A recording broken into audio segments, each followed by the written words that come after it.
Good afternoon. Good afternoon. Good afternoon. We thank you for your patience and thank you for being here for this joint resolution, resolution number 130260, and we will ask the clerk to read the title of this resolution. Authorizing a joint hearing between Council's Committees on Education and Global Opportunities and the Creative Innovative Economy to hold hearings to examine best practices in education on a global basis to determine how they may be implemented to establish world-class public education in Philadelphia. Thank you very much, and I would like to thank Councilman O and his staff for so much work they've done on this, and certainly for inviting our famous guests who will testify today. And I'm going to call on Councilman O for his remarks. Thank you very much, Chairwoman. I very much appreciate Councilwoman Janie Blackwell's leadership in the area of education for our city, and in particular for agreeing to do this series of joint hearings with my committee as education, global best practices, and the global economy are so intertwined. We have a very special guest today who is our witness. That is Professor Linda Darling Hammond. And I would like to go through her biography for the record so that everyone does know why she is our sole witness for today. Linda Darling Hammond is a Charles E. Dukeman Professor of Education at Stanford University, where she is co-director of the Stanford Center for Opportunity Policy in Education.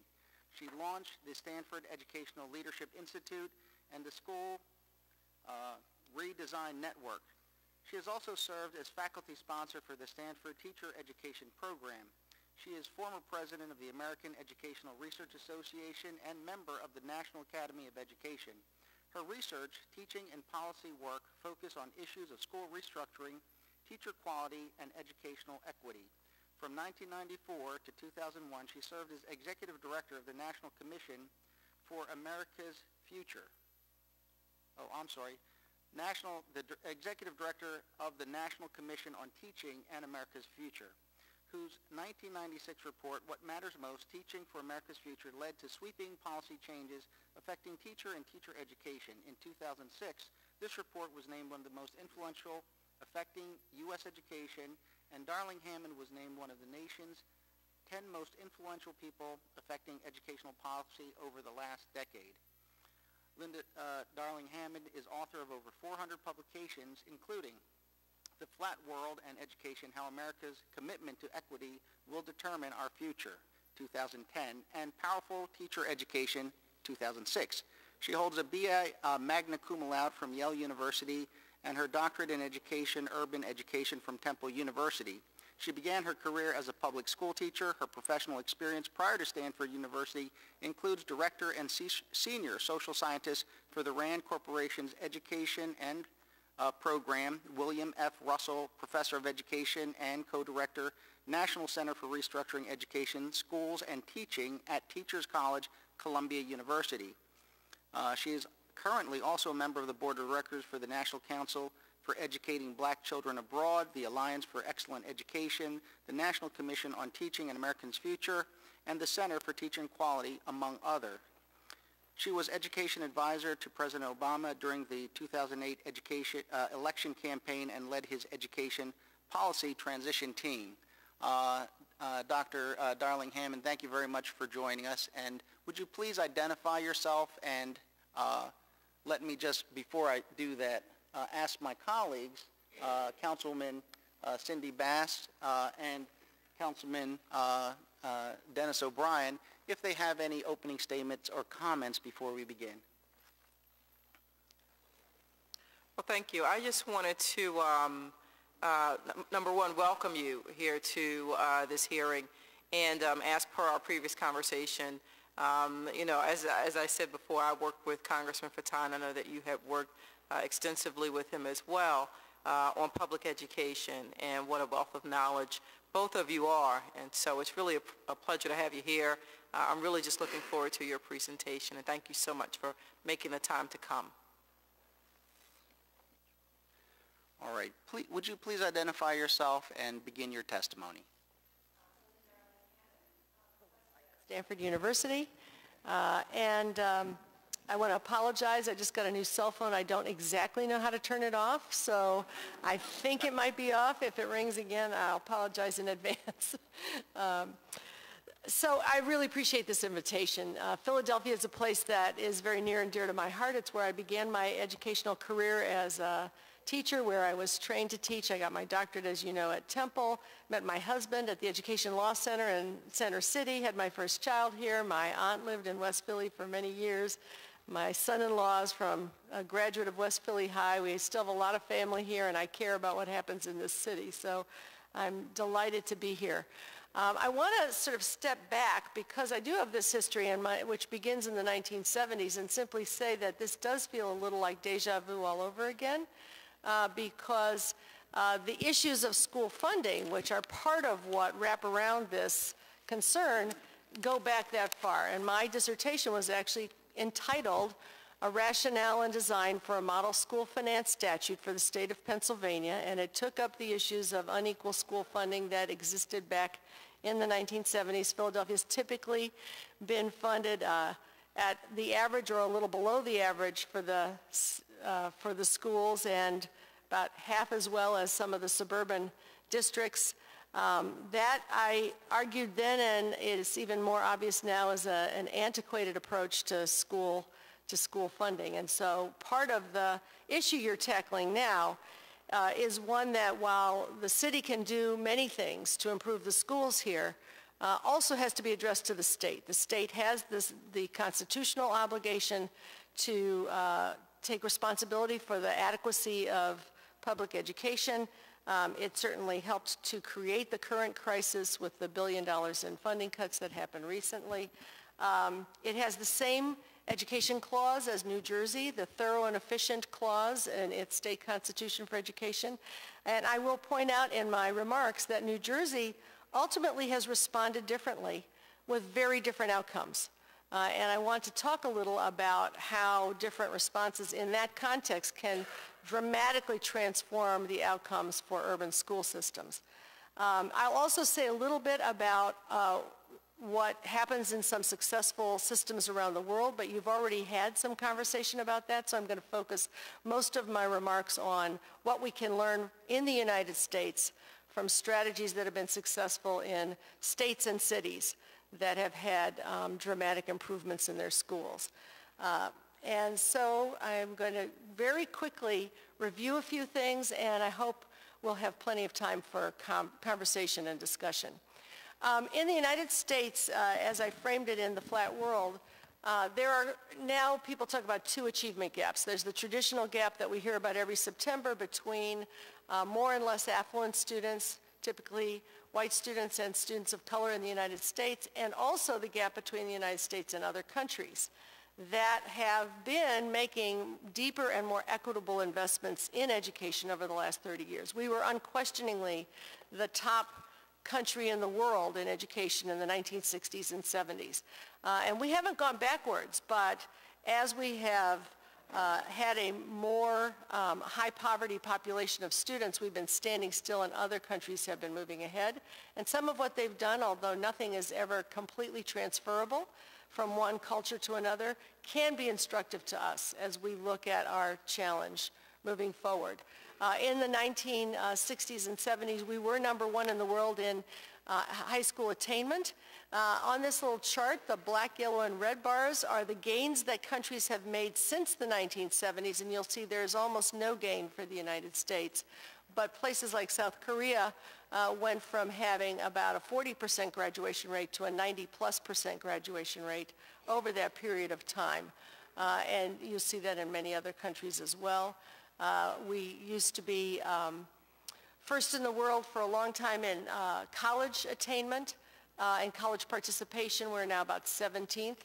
That has to do with the accessibility of financial aid to higher education. And then we often hear about the international results on things like PISA, the international tests. That's going to be renewed in a couple of weeks. We'll have new PISA findings. But we can see that the U.S. is rated about number 14 in reading, about number 27 in math, about number 21 in science. And the countries that I put in red at the top are those that 40 years ago were low achieving and inequitable in their outcomes and now are near the top of the world. And there's something to be learned about what allowed them to make that kind of progress. But the thing that often doesn't get talked about is the relationship between those rankings and poverty. And it's an issue that has not been on the table lately. What very few people know is that in the United States, we rank first in the world in reading for students who are in schools where less than 10% of the kids are in poverty. All the other high-achieving countries have all of their schools with fewer than 10% of kids in poverty because they don't basically allow kids to live in poverty. They have a variety of income transfer arrangements for housing, health care, income support that make that much less of a problem. And where we fall off in terms of achievement are for kids who are in schools where more than half of students are living in poverty, or more, even the growing number of schools where more than 75% do. Those kinds of schools with concentrated poverty are not present in any high-achieving nation in the world. They just don't have that kind of concentration. So we can't ignore that. And our school solutions have to be about both what happens in the school and what happens for students, or, in their lives around the school, so that they can be in school ready to learn as well. You can see in this chart the poverty rates of PISA participants, and the U.S. is just way above any of the other countries. If those are adjusted for income transfers, their rates of poverty go down even further. So an inequality is part of what's at the root. There are also, as I say, school management strategies that I will talk about that make a difference. But we have to be clear that part of our problem here is growing poverty. We have more kids in poverty than we had in the 1970s, almost double. Growing segregation. We are more segregated now than we were at that time. Concentrated poverty and segregation together.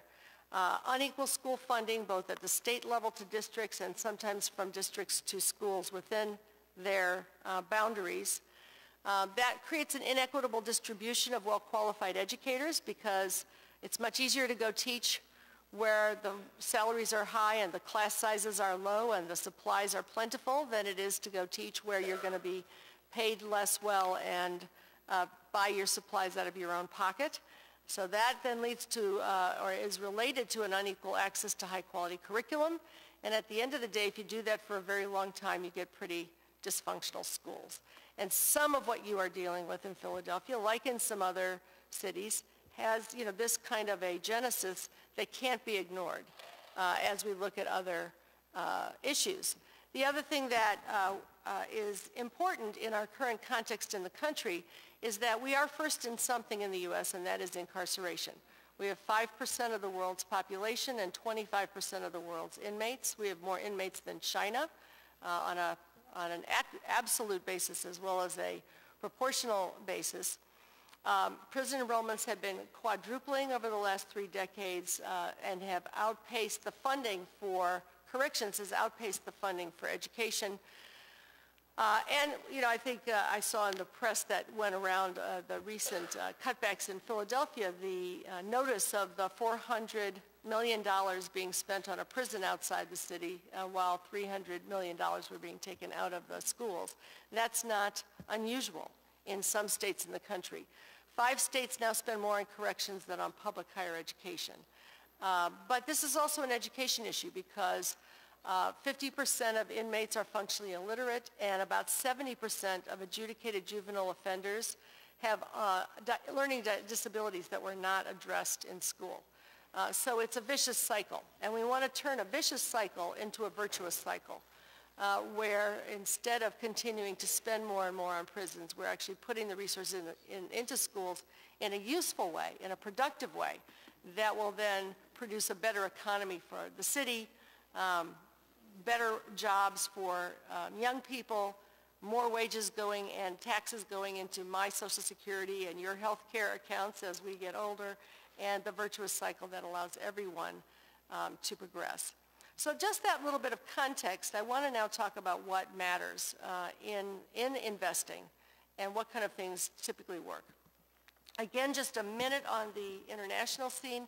If you look at those highest achieving nations that I flagged, what you see in common in those places is, first of all, strong social supports for children's welfare, including healthcare and preschool. I'm sure you've already had testimony on the importance of early childhood education. For every dollar invested in high-quality early childhood education, typically we reap anywhere from $3 to $17 in gains to the economy in a variety of ways. They spend their resources on schools equitably. They fund all of the schools at the same level, and they sometimes add money for schools that serve higher needs students. The United States has one of the most inequitable funding structures in the world. It actually comes from a good place. It comes from the fact that when Pennsylvania and other states were new, the founding fathers wanted to be sure there would be schools in every local town, and local towns put together the money to, put up a school and, get a school marm or a schoolmaster to live in someone's, attic and teach the kids. But that property tax-based system now leads to these big inequalities that came from our early devotion to education, but it's now an antiquated model. And societies that have really invested in education and started to build a system more recently didn't start there. They started with an equitable resource base, and that makes a huge difference. They make huge investments in initial teacher education and ongoing support. If you were to become a teacher in Finland or Singapore or Korea or many other countries, you would enter a very high-quality 2-year master's degree program in most cases, fully funded with a salary or a stipend while you train. You would get intensive mentoring on the job. You would have extensive professional development, usually 15 hours a week to collaborate and plan with your colleagues as compared to the 3 or 4 hours a week that U.S. teachers get, and another 10 or 15 days a year fully paid for professional learning time. So those are big discrepancies in how we manage teaching and how high-performing countries do. The schools are designed to support teacher learning, as I said, as well as student learning. They are very focused on a 21st century skills curriculum, a rich thinking curriculum, and the kind of standardized tests that we have adopted here, which are focused on multiple choice questions, typically, which recently were evaluated by the RAND Corporation as missing most higher order thinking skills entirely, are not the mode of assessment in other countries. They typically use open-ended assessments. There are fewer of them. They are deeper. Kids are engaged in essay responses, in oral responses, and increasingly in research and investigations that are scored as part of the exam system. So their kids are really preparing to be the scientists and the technologists and the researchers and so on of the future, and that's another area where we have to make changes at the state, city, and national level. What these nations are not doing right now, which is in contrast not only to the U.S. but to some other countries that are lower ranked, is they're not cutting funds to schools and colleges. They are not privatizing education. They're not ranking and labeling schools and teachers. They're not allocating rewards and sanctions based on test scores, and they think we are a little bit crazy to be doing so if you talk to the leaders in these countries. And they're not deprofessionalizing teaching. They're not trying to make sure that teachers have less training. They're trying to make sure that they have more. So let's switch over to the United States. And one of the things you find if you look at the highest achieving states in the U.S. is that some of these strategies are very similar to what I've mentioned about strategies abroad. The highest performing states in the U.S. on the National Assessment of Educational Progress, these are 8th grade reading scores, but the same states pop up in almost every area. Massachusetts, New Jersey, Vermont, Connecticut. Pennsylvania tends to be near the average. New Jersey is a surprise to those of us who think of it as the stretch of I-95 between Philadelphia and New York, which is how I thought of it for many years.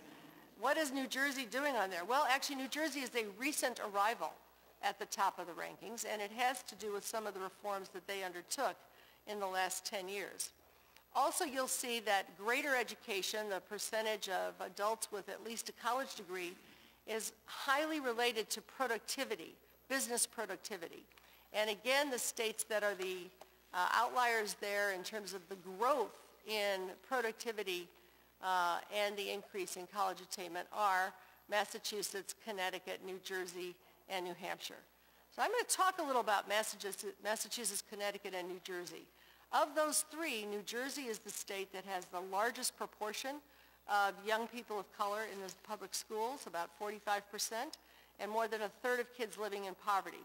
Massachusetts and Connecticut are both a little more affluent and are generally whiter. So the fact that New Jersey is joining them is,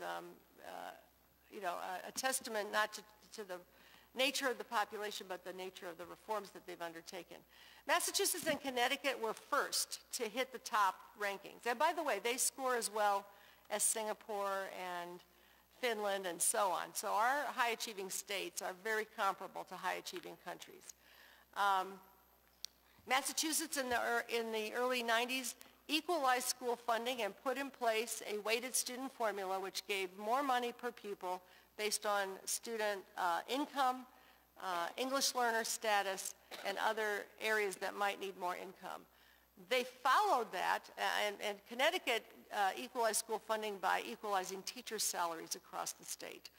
And that was their strategy. Both of them raised the standards for entering teaching and for teacher education, requiring more knowledge and skill both in the content area and about how to teach students in a variety of ways. Both of them put in a lot of requirements for teaching reading across the grade levels and the curriculum, knowing how to teach students who may struggle in their learning.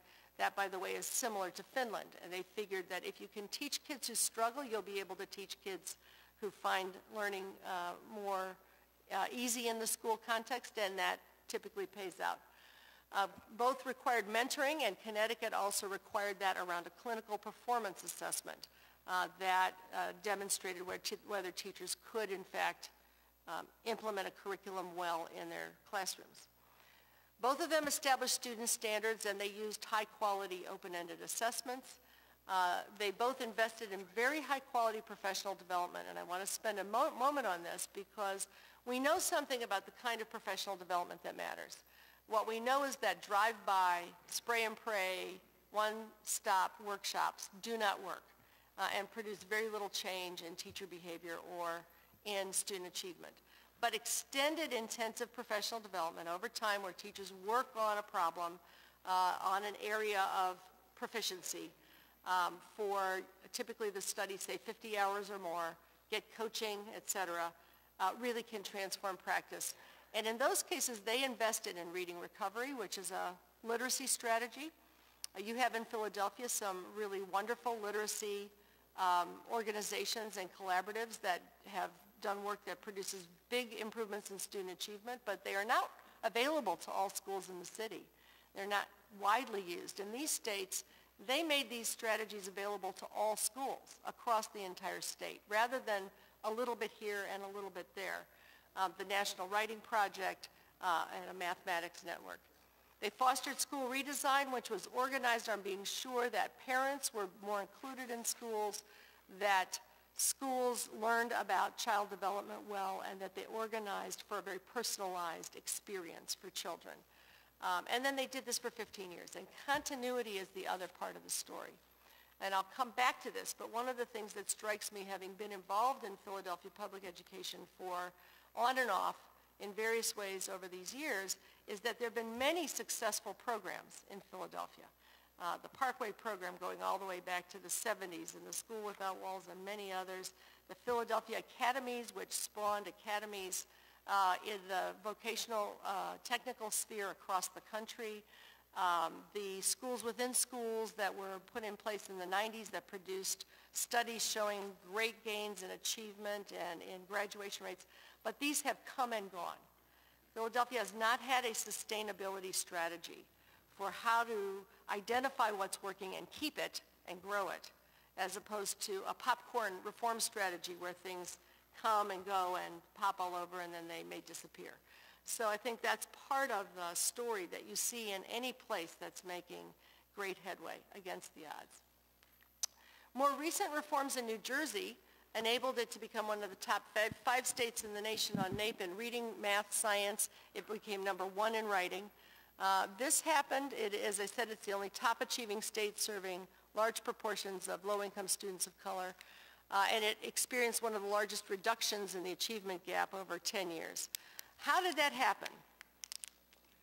And that's just a little chart showing some of the changes. Whoops, let's go back. How did it happen? There was a school funding lawsuit in New Jersey from the time I was a graduate student, or maybe before, in the 60s.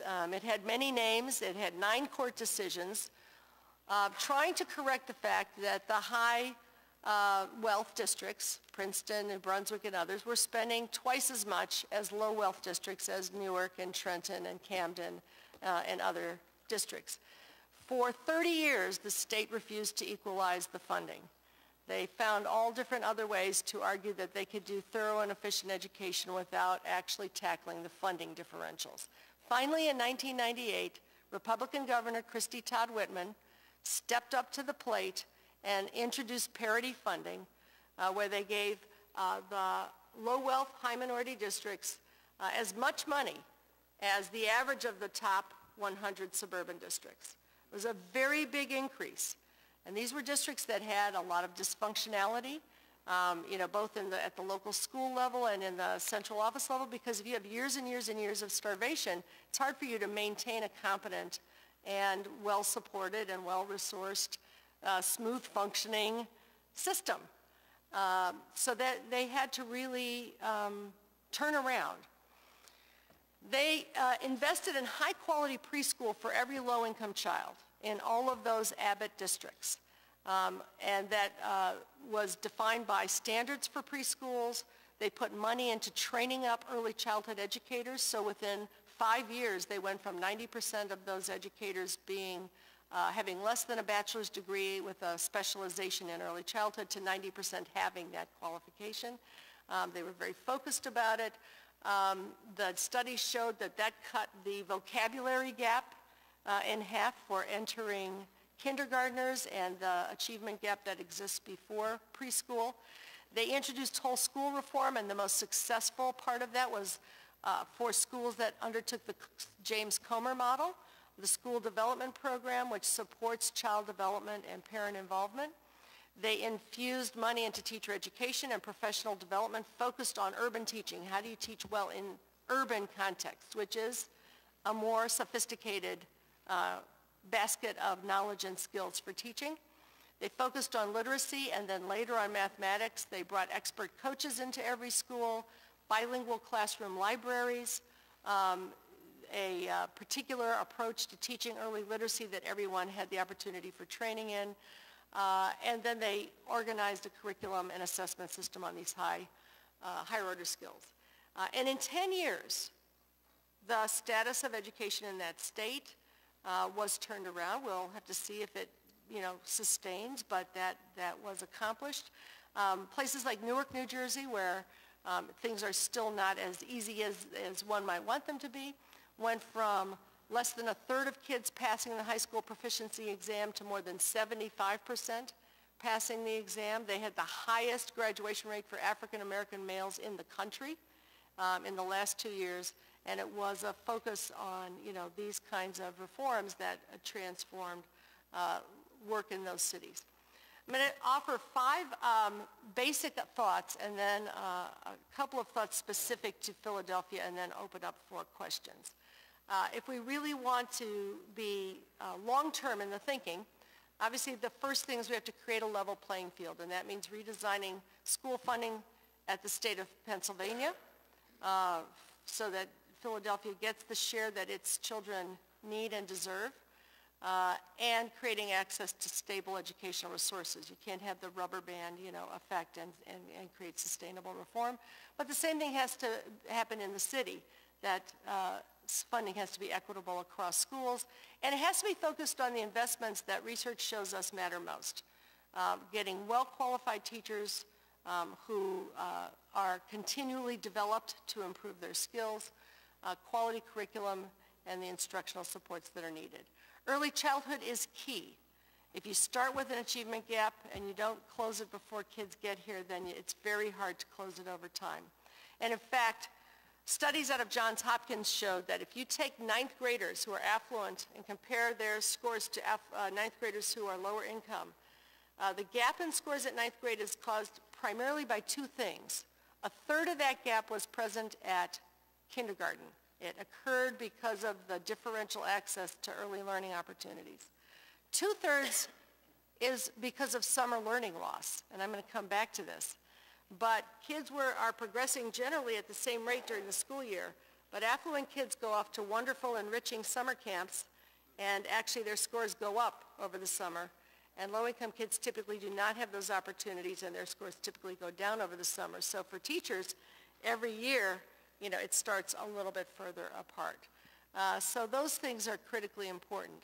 Obviously, investing in the capacity of teachers and school administrators. We often forget about school administrators, but every great city who's turned around instruction and moved their achievement upward has had a serious investment in the capacity of principals to be instructional leaders and to be change managers and school redesigners, because in the 21st century, we can't just take the factory model schools of the past and expect them to do the job of the future.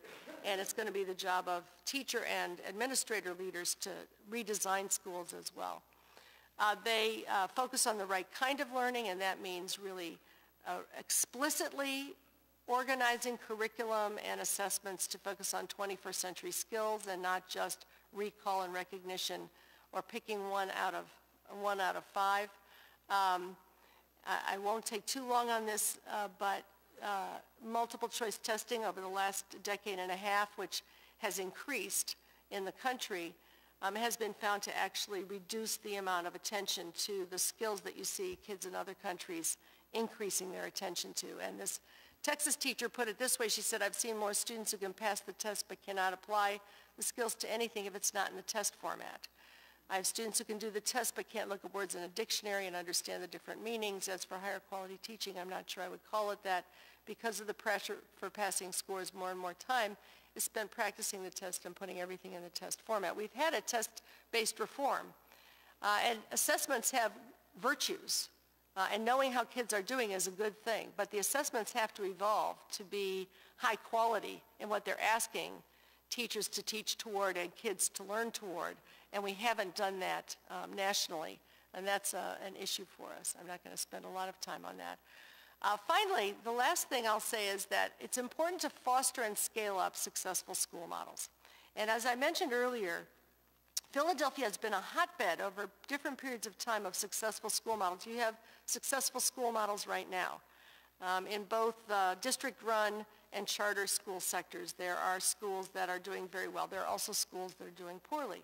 Typically, the response to success in districts has been to ration access, so that you might have a waiting list for, schools that some parents want to go to, rather than to figure out how to replicate those strategies and make more of them in the school system. So it's going to be very important to look at where the successes are. As I say, some of these successes have been borrowed elsewhere. We've created a whole reform in California called linked learning around career technical academies that prepare kids for both college and careers at the same time. Those came from the Philadelphia academies of 1970-something. But many of those academies, which were very successful here, preparing kids for careers but also giving them college options, no longer exist. So it's important to take stock of what's working, to figure out how to grow them up. The most successful school designs in New York, in Chicago, Los Angeles, and elsewhere, and we've seen this in Philadelphia in some moments in time, have personalized the structures so that kids have advisors who know them deeply and know their families well, have introduced relevant and rigorous project-based instruction, have integrated learning with the real world. They've put in place those kinds of assessments that I mentioned, and they've created a culture in which students are always revising their work to a standard and feeling more competent as a result of that. And finally, we have to think about the investments that close the growing income gap. It's not likely that we're going to see a big war on poverty in this country soon. We had one in the 60s. It was pretty successful. We don't have it going on now. But in the meantime, summer learning is going to be very important, or kids are going to fall backwards during the summer, and figuring out how to make those investments. It used to be that it was a combination in the 60s and 70s of programs that were Job Corps related and internship related and enrichment in education. And the wraparound services that community schools can provide has also demonstrated strong improvements in students' learning. I'm going to close because this is a very challenging agenda that everybody has to face in cities like Philadelphia and in school systems that are struggling with all of these challenges. And I am going to recall the words of Martin Luther King, because I'm sure that these resonate with the challenges that you face. And he said, on some positions, cowardice asks the question, is it safe? Expediency asks the question, is it politic? And vanity comes along and asks the question, is it popular? But conscience asks the question, is it right? And there comes a time when one must take a position that is neither safe nor politic nor popular. But he must do it because conscience tells him it is right. And I think Philadelphia is in a moment.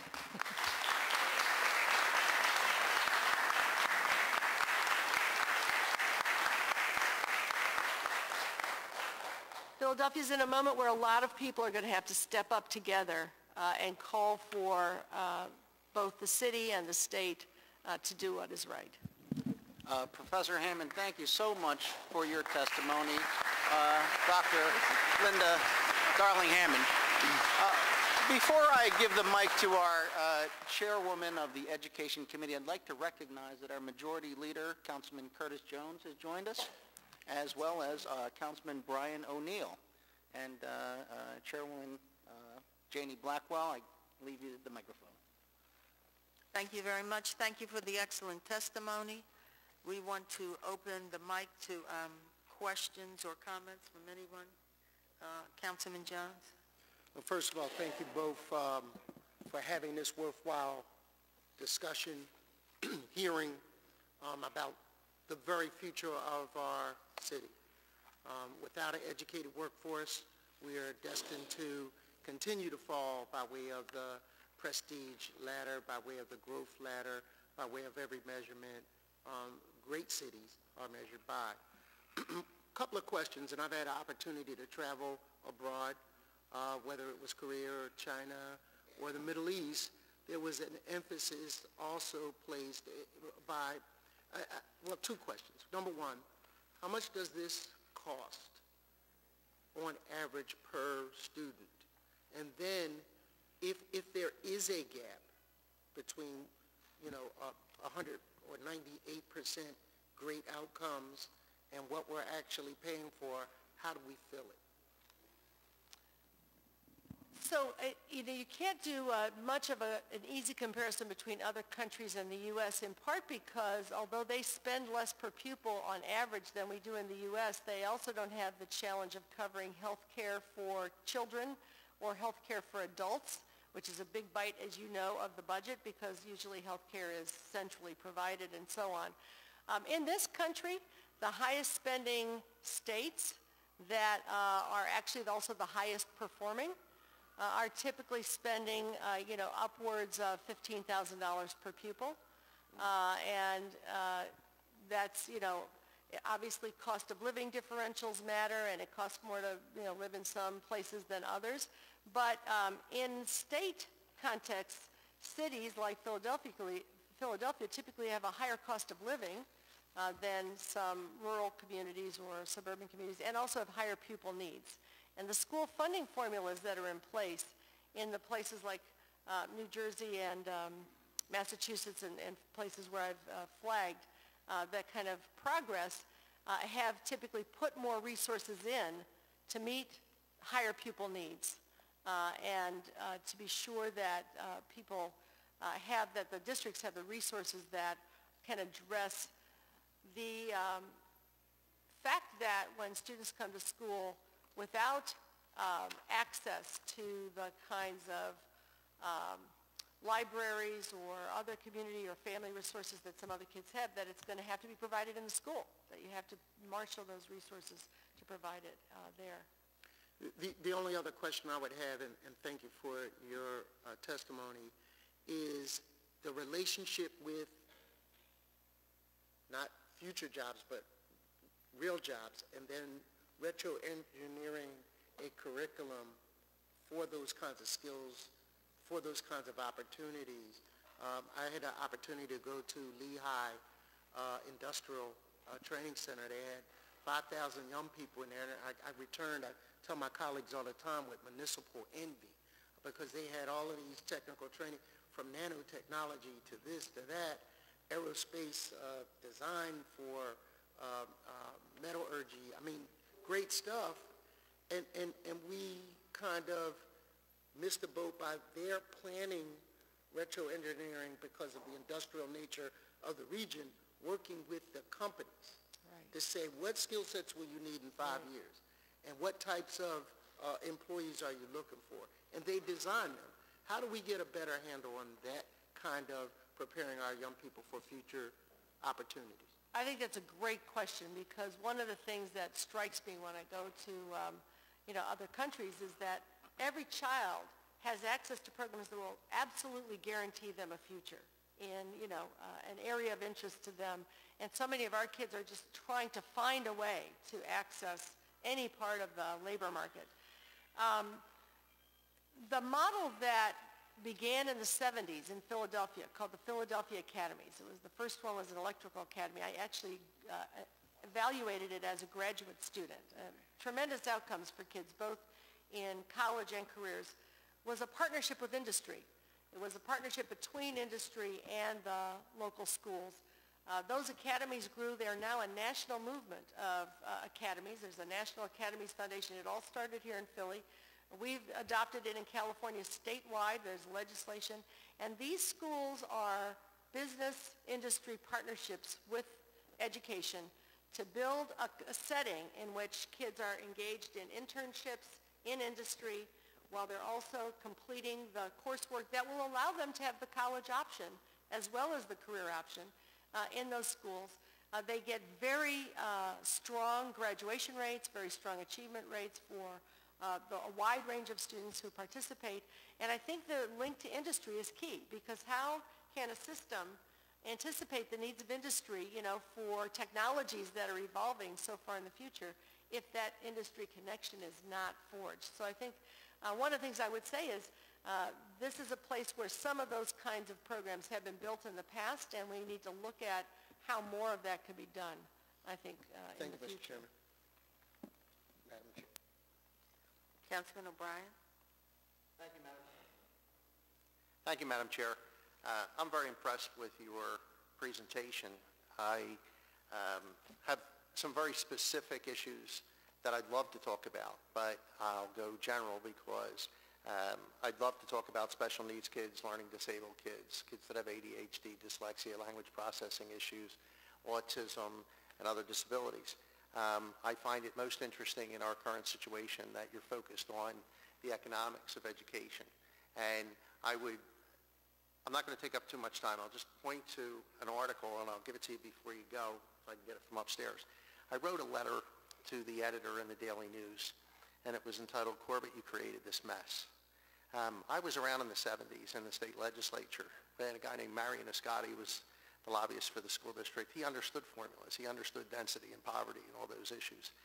We've gotten way away from that formula.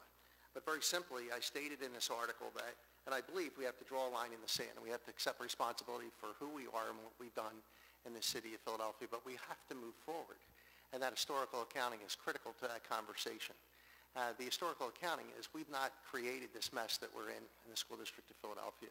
It was a result of a combination of elimination of stimulus dollars and cuts to our basic formula and moving our funding back to years 2010, 2011, way back into the Rendell administration. And it does not recognize that the cost of education in Philadelphia is going to go up $100 million a year. Having said that, there's another organization that I've become aware of, and it is called the Philadelphia School Partnership. And a gentleman by the name of Mark Gleason came to me and said that my numbers in that article were wrong, and I fully accept that that's possible, although I don't think it's right. And I asked him to specifically address, what he thought was not correct, so that we could create an honest record, so that we can move forward on educational reform. I asked what those reforms were, and I didn't get a specific answer to the listing of issues that I just identified and other issues. And I asked several times for a response specific to that article, Corbett, you created this mess. What I did get, and I got it, I believe, this morning, was this study. It's called Teacher Quality Roadmap. I admit that I've not had a chance to review it, but it was done by an organization called the National Council on Teacher Quality. So I instantly had my staff person, Dr. Kate McGinley-Kaplan, who is a wonderful researcher, and she went on, and she found a wonderful Washington Post article, and coincidentally, it has your name all over it. So I thought, this is a wonderful opportunity, even though I like Councilman O and Janie Blackwell, but I wanted to come down and ask you what your thoughts, even though you reviewed a similar document, the National Council on Teacher Quality report on teacher prep review. And there's two observations that I found striking.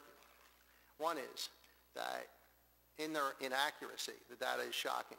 Columbia was rated highly for the selectivity of an undergraduate program that does not even exist, and further, that the NCTQ staff made serious mistakes in its review of nearly every institution. And I'm just wondering, in this important debate around education, we're always pointing fingers of blame, and we're very quick to run down the wrong direction and say that if we had this, if we didn't have teachers' unions, if we didn't have charter schools, if we didn't have this, that, or the other thing. I am, and I believe this council is very, very focused on finding the appropriate direction to take education, because we all know that if we don't fix this, this city is gone. Not in the long-term future, in the next several years. I can tell you there are wonderful people that are in this city, and they're not going to raise their kids here because there are no educational options. What I'm asking you, I can give you this study before you go. Would I believe anything in this study? Well, I did critique the earlier NCTQ study on teacher prep because it was highly inaccurate. Although the criteria that they wanted to judge programs by were not bad criteria, they just didn't do a good job of collecting data about them. I haven't read that, so I would have to be cautious. This is very Philadelphia specific, I'm told. Yeah, and so I'd love to read it, but I would be cautious because the organization has not had a very strong track record for the accuracy of their research. The earliest study by the leader of that organization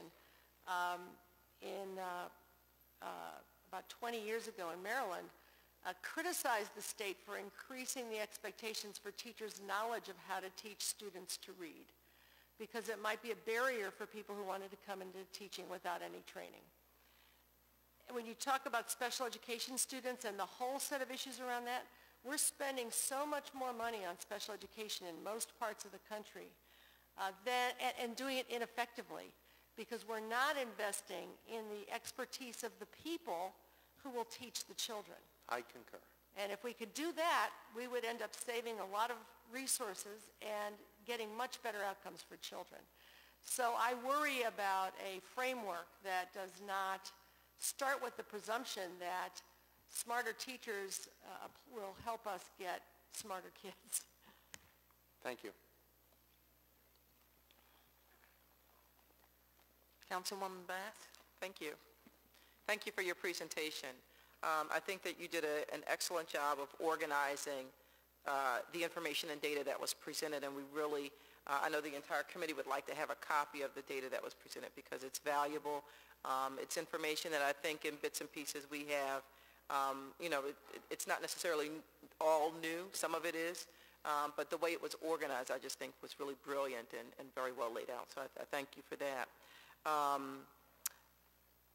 I have a question about particularly parental engagement and how do we fold that into the equation, and particularly when you think about what's been done globally, particularly in countries that have moved forward significantly. I think you said in the last 20 or 30 years, they've been able to make great strides, and I'm sure that the parental engagement piece was a part of their strategy. And what do you see here? How do you see that as folding into what it is that we need to do, especially since, we have a population, we have a high level of poverty here in Philadelphia, 27, 28%. And I think that the educational access and resources that a lot of those people have who are parents may have failed them as well. And so how do you transfer what these young people need from the parent to the child? How do we fit that into what it is that we need to do in our communities? Right. This is near and dear to my heart. I put 3 kids through public schools and have started several schools, and so I care a lot about this. I think there are several strategies. I want to start first at the early childhood level and then go all the way to the high school level because the problems are different. Some years ago in my own hometown of Cleveland, I worked with people who did a program which was connected to the local schools and the library called People of the Book. And it was an early childhood experience where parents were were invited, and many of them were available during the day and could come with their kids and learn about the reading program and learn how to read with their kids and to their kids and so on. And then part of it was that every week a book would go home and it would become part of the library in the home. And just beginning that process, often we invite parents to schools for back-to-school nights or, some kind of a big group gathering, and people go, wah, wah, wah, we talk to them, and then they, and some people can come and some can't come. They've got 2 jobs, they've got 3 jobs, they have child care needs, and those things have always been problematic. So we've got to make it easy, obviously, number one, for parents to have access, and then bring them into the learning process with children. And in that particular program and many other good early childhood programs, that engagement with parents, inviting them in, and often doing home visits when parents couldn't come to the school, but leaving the book, engaging them around how to read to their children had huge effects for the parents' long-term involvement and the kids' long-term achievement. As you go through school, schools become harder and harder to access for parents. And as you said, it's also hard to come into a school if you yourself did not have good experiences in school. So you're intimidated, you may have, all kinds of concerns. So schools have to be extremely welcoming.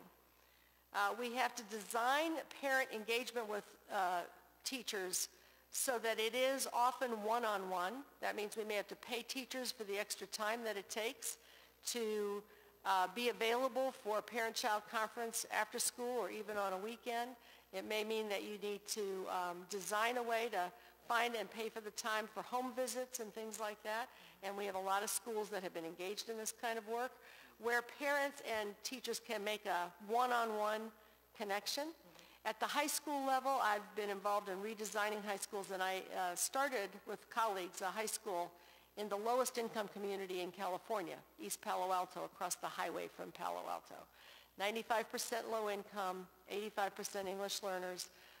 Students, the parents were said, previously never to engage with the kids. We designed the school in the way that some schools in Philadelphia have been designed and others in other cities, with every child has an advisor. Every advisor has about 15 kids. The first thing they do before school is try to reach out to parents for a meeting at home or at school, one-on-one. Advisors make positive phone calls home in the first 2 weeks of school so that every child receives a positive phone call about something they have done that is a base for that parent-teacher communication. Student-led conferences between teacher, student, and parent occur at least twice a year. All of this requires organizing the time and the resources to compensate and reinforce for that. Students do exhibitions of their learning, and parents are invited to be part of the judging for the exhibitions of the learning. We get about 100% family participation. It's not always the parent. It may be the grandparent, the foster parent, the cousin, the uncle, but every child has family engaged in their education, and that's partly opening it up and then thinking about the importance of it being worth resourcing And these are in schools, by the way, in California where the funding is as poor as it is in Philadelphia and maybe poorer. We're one of the lowest funded states in the nation right now, although it's about to get much, much better. But the point is that you've got to really see parents as partners, and then you've got to make that connection doable and meaningful. We've all had the experience of going to back to school night and wanting to talk to the teacher, and the teacher says, this is not the time to ask about your child. And you're like, well, when is the time to ask about my child? And that has to be programmed in a very, very explicit way. And you will get parent and family engagement. Yeah, and I am really glad to hear those comments, because you do hear from a lot of parents who feel that they don't want me in the school. I'm not welcome there. The principal gives me a hard time. This one gives me a hard time. They don't, the teacher doesn't want me in the classroom.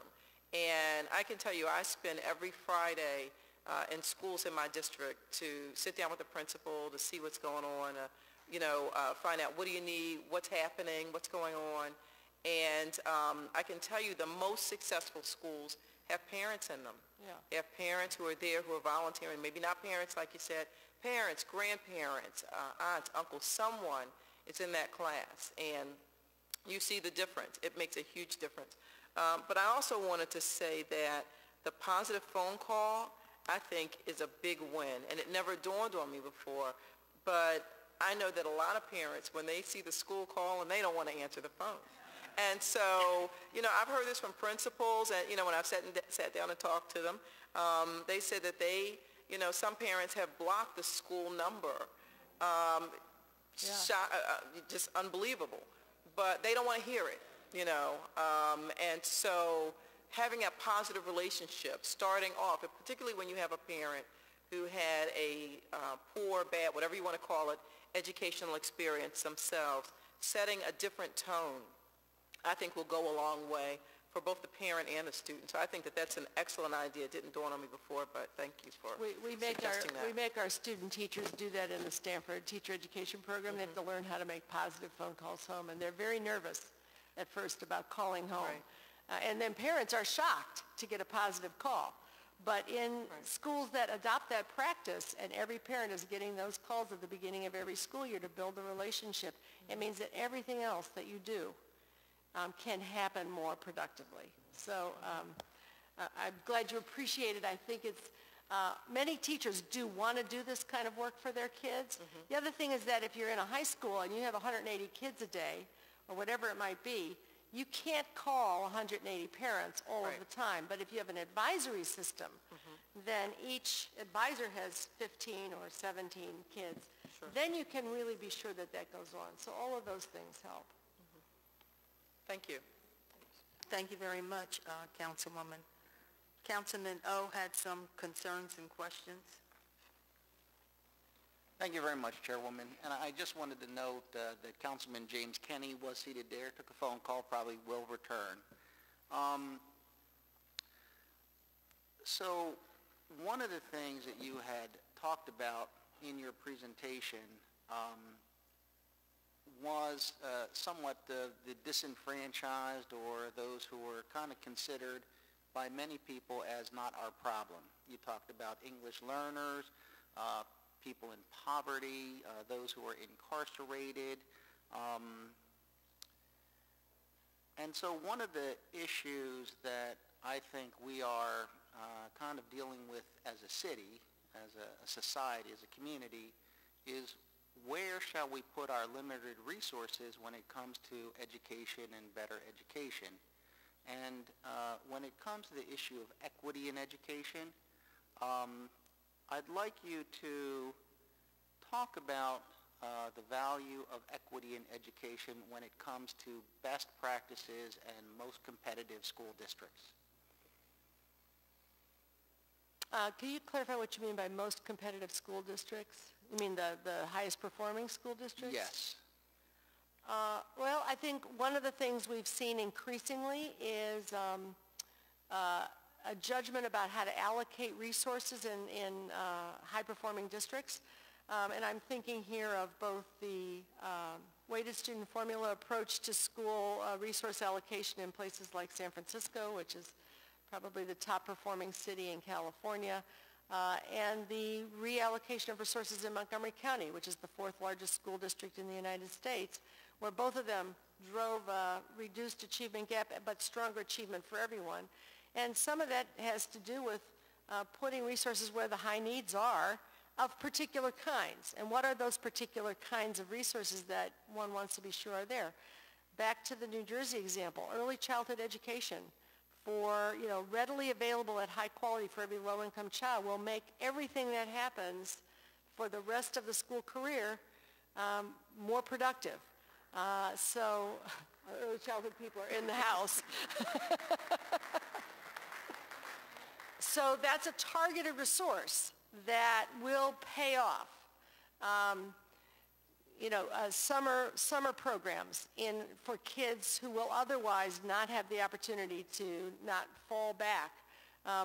Those are things that we know will have a high rate of return for the investments for specific kids. But the other thing, and being sure that you have high quality staff in all schools, because the tradition has been, when I was at the Education Law Center, actually, where I worked for a summer when I was in Philadelphia, I documented the inequality in curriculum and teacher quality across schools that were at that time serving black and white students in Philadelphia, still relatively highly segregated. A lot of that hasn't changed in terms of the distribution of teacher quality in Philadelphia with data that I've seen as recently as a few years ago. So those are part of the equity challenge, which is, how do you build the capacity for every school to get and keep high-quality teachers. That also means every school has to get and keep high-quality principals, because they're a very key element of the system. But then you've got some wonderful programs in all parts of the city, in Northeast and, in South Philly and West and so on. And the question there is, how do you expand and replicate those kinds of opportunities elsewhere in the city? In Shanghai, they have this process by which the most successful schools mentor schools that are less successful, and it's been very productive for them. In Sacramento, a district that I work with sometimes, they've had some real innovative schools. Sometimes they are in the district-run sector, sometimes the charter sector, and then when they're successful, they will expand those models in other schools in the district.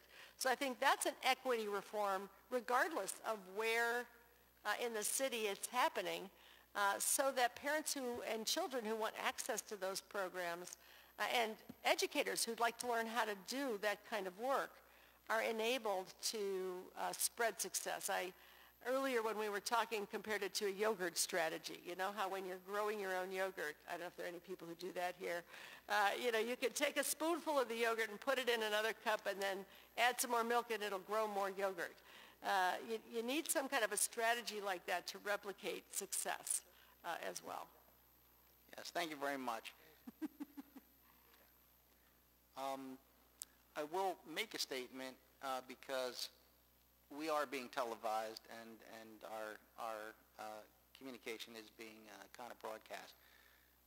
Too many people that I talk with who believe that equity in education means less for everybody, poorer performance for everybody. I think the points that you raise and that have been shown in most competitive and best practices on a global basis is that equity in education is very critical to the success of education publicly and on a competitive basis for jobs and skills and other things. And, I think about a family of three. I got 3 kids right now. And, if I had one kid who was a Nobel laureate, one kid who was just doing fine, and one kid in prison, I have to take the total sum of my children to figure out where am I as a parent, how do I feel about my family. The smart kids are smart, and lifting up the kids on the bottom are those who are considered not our problem.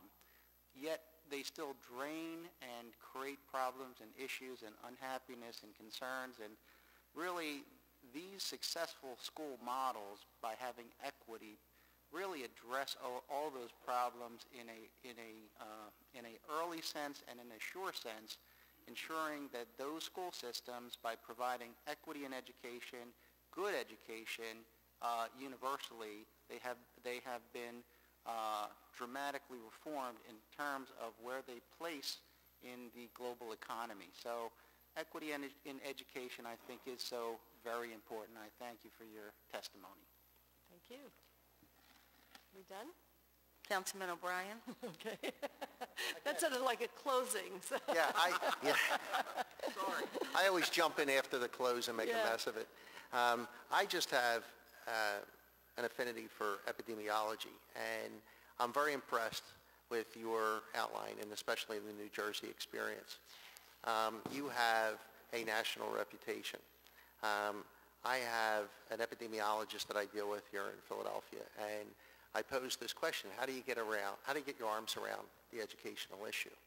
And I believe he told me there were almost 15,000 school districts in the United States. But 100 of the largest school districts educate 50% of the kids in the United States. I'm wondering if you could help suggest how you take this plan, this diagram, and the experience in New Jersey, and identify funding sources where we could create a strategic plan and pull out some of those largest school districts and effectively implement this strategy. That makes a whole lot of difference than the finger pointing and the name calling and other things that are going on. Do you have any thoughts on that epidemiology statistic that I just gave you? Well, I think the question about how could Philadelphia move forward strategically is really at the root of what you're asking. And I think there's a couple of things. One is to think about districts that are sufficiently alike in their context and desires, for what kind of system they want, that they might be worth looking at and studying more closely, right? And there are lots of studies about those, and people like myself, some of them here in the city, who could help illuminate those successful strategies. But the other part is to take stock of what Philadelphia's assets are. This is a district that, while it has been critiqued a lot, does have assets. And we need to kind of look at what are the things that are working in the early childhood space, in the elementary school space, in the secondary school space. What are some of the things that could be expanded, and think about a yogurt strategy for that. Take an analysis of the infrastructure, that is, what are we doing about hiring, getting, and keeping and training high-quality educators, principals, and teachers, and where do we need to fix those systems?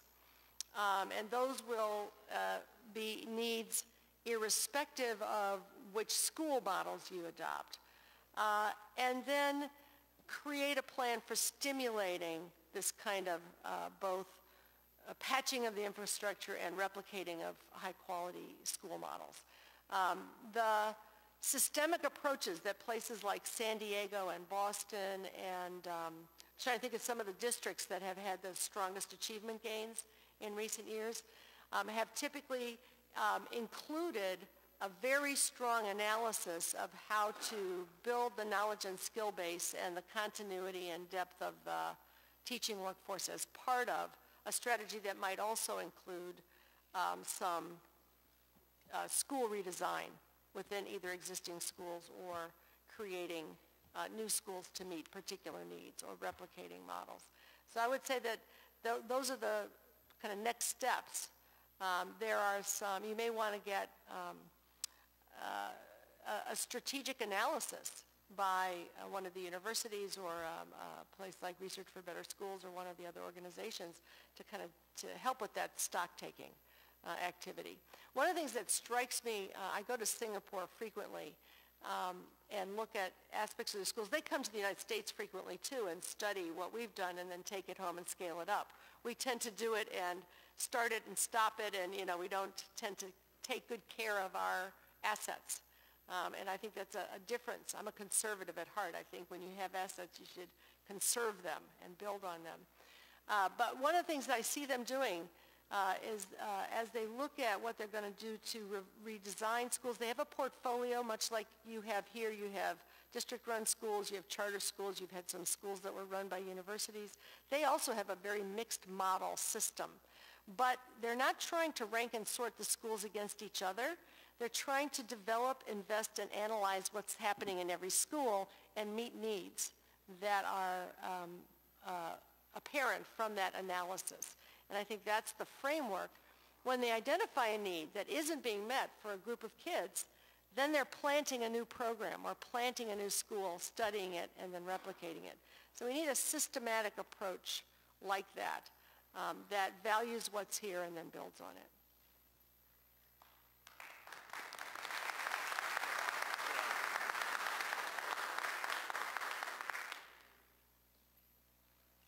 Thank you, Councilman. Councilman Kenny? Thank you, Madam Chair, and thank you for allowing me to ask a question, although I'm not a member of the committee. We have high-performing schools, low-performing schools, schools that perform okay. But how do we, or the districts that you've worked with, how do they tell their success stories? Because one of the things that we have a problem with here is that a lot of our citizens, taxpayers, people whose kids are not in public schools don't believe in them. They don't think that they work. How do we tell the story of the Hybrid X automotive team that competes from West Philly High with MIT and Harvard? How do we tell the story about the Vaux Chess School that wins national championships? Not just the athletic stuff, but the intellectual stuff and the cultural stuff. How many kids are matriculating into Ivy League colleges and colleges in general? And I always watched TV and saw that New Jersey schools work because they keep continually telling us on television that they in fact do. I don't know what the situation is in Camden or Trenton or Newark, but I'm sure it's similar to what we're wrestling with. I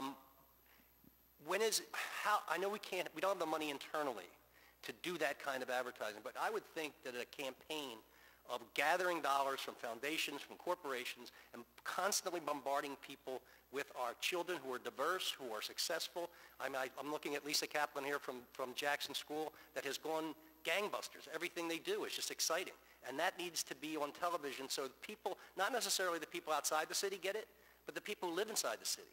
And I'll end on this because I'm able to go on and keep talking. I'm Irish.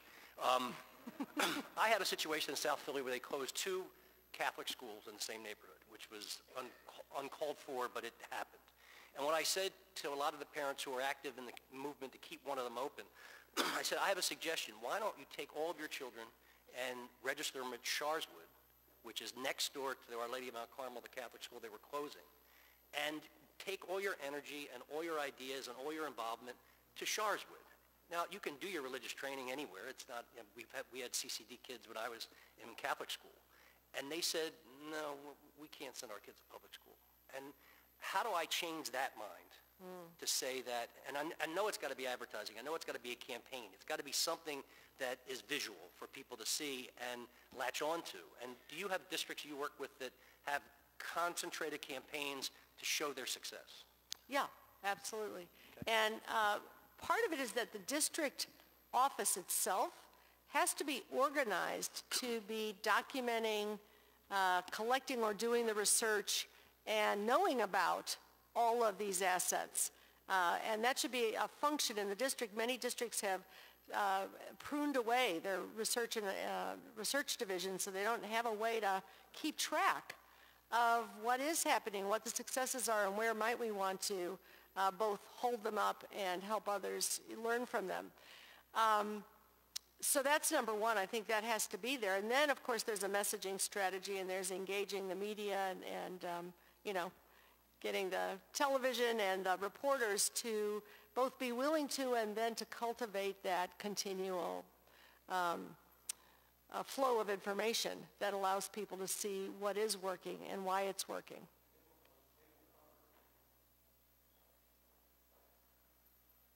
They will cover for a day or two a fight at a high school, right? But not the kids in that high school that are going on to college. Right. And if they're not going, if the general media is not going to do it, it's not sexy enough for them, or it's not a point that they want to make, then I think it's incumbent upon ourselves. I've been in here in 22 years and in other form of politics before. That one of the most frustrating things, in addition to not having the resources and having state and federal governments that think that education is a luxury and not a requirement, is these kids who are doing so well and making us so proud are getting lost in the shuffle, and it really is frustrating. Yeah. So I don't know what the situation is in the district in terms of the communications capacity of the school district itself. Dr. Haidt, I teach a class, and Dr. Haidt appeared on Saturday at the class, and we had this discussion. And I looked at him and I said, I'm sorry even to try to throw this in your lap, considering all the things you're juggling, and he's juggling 25 things. So that's why I think that it's got to really come from the business community, from the corporate world, and from foundations to kind of put together resources to do it. But you do work with districts that do that as a regular thing. Absolutely, and by the way, that's a place where businesses can be very helpful in partnering with the district around the skill set too, because it's something that, it's an asset that can help the district learn how to do that better. Thanks for coming in. Thank you very much. We'll note that the Education Committee is having a hearing tomorrow on the Commonwealth's approach to education. And we have many Commerce Department, many business entities who will be in to talk about this issue too. We've reached that point. But certainly we want to thank all of you. I understand we have a lot of principals, educators, many of you who have come to hear Ms. Darling, and we thank all of you. I thank again Councilman O and his office for the work they've done to bring us here. And we will defer to him to conclude our hearing. Councilman O. Thank you very much. Thank you very much, Councilwoman and Co-Chair. We do very much appreciate your being here. You're very difficult to book, and it was wonderful of you to take the time to come here. And I know that you have a 3:30 train to catch. We will get you there on time. I'm sure people who have come all this way to hear you speak would probably like to get a chance to talk with you. I'll make sure you get to your train on time, and thank you so very much. With that, the Joint Committee will recess until the call of the Chair. Thank you very much. Thank you.